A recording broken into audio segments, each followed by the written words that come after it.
നിങ്ങളുടെ ഫോണിൻ്റെ volume button കേടായി പോയിട്ടുണ്ടെങ്കിൽ വർക്ക് ചെയ്യുന്നുണ്ടെങ്കിൽ ഞെക്കിയിട്ട് ഞെങ്ങുന്നില്ലെങ്കിൽ ഒക്കെ നമുക്ക് എന്ത് ചെയ്യാം?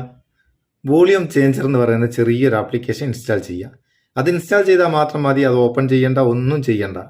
അത് ജസ്റ്റ് ഒന്ന് ഇൻസ്റ്റാൾ ചെയ്യുക. എന്നിട്ട് എന്താക്കൂ, അതിൻ്റെ ലിങ്ക് ഡിസ്ക്രിപ്ഷനിലുണ്ട് കേട്ടോ. വളരെ ചെറിയൊരു ആപ്ലിക്കേഷനാണ്, വളരെ ഉപകാരമുള്ളതാണ്. ഇങ്ങനൊരു ഐക്കൺ ഉണ്ടാവും ഈ ആപ്ലിക്കേഷൻ്റെ. നിങ്ങൾക്ക് ഏതത്തിൽ എടുക്കാൻ പറ്റുന്ന ഏടെങ്കിലും ആ ഐക്കൺ ഒന്ന് അവിടെ കൊണ്ടാച്ചേക്കുക. എന്നിട്ട് വോളിയം കൂട്ടുകയും കുറയ്ക്കാനൊക്കെ അതിലൊന്ന് ക്ലിക്ക് ചെയ്താൽ മതി. വോളിയം ഇവിടെ കൂട്ടുകയും ചെയ്യുക, കുറയ്ക്കുകയും ചെയ്യുക.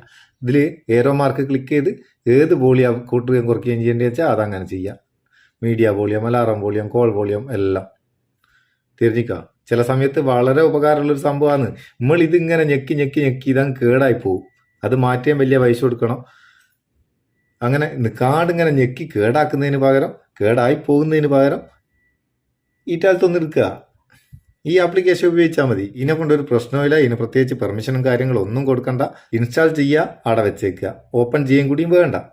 എന്നിട്ട് ഈ ഐക്കൺ ഒന്ന് ക്ലിക്ക് ചെയ്താൽ മാത്രം മതി. ജസ്റ്റ് ക്ലിക്ക് ചെയ്യുക, കൂട്ടുക, കുറയ്ക്കുക, അങ്ങ് പോയിക്കോളും. അടിപൊളി ഉപകാരം തോന്നിക്കേണ്ട ചങ്ങായിമാർക്ക് ഷെയർ ചെയ്ത് കൊടുക്കുക. വീഡിയോ ഇഷ്ടപ്പെട്ടിരിക്കേണ്ട ഒരു ലൈക്കും കൊടുത്തേക്ക്. പാവം നമുക്കൊരു ബൂസ്റ്റ് ആയിക്കോട്ടെ. നമുക്ക് അടുത്ത വീഡിയോയിൽ നല്ല സെഗ്മെന്റ് കാണാം. നിങ്ങളുടെ സ്വന്തം Muthoos Meppayur. Thank you so much.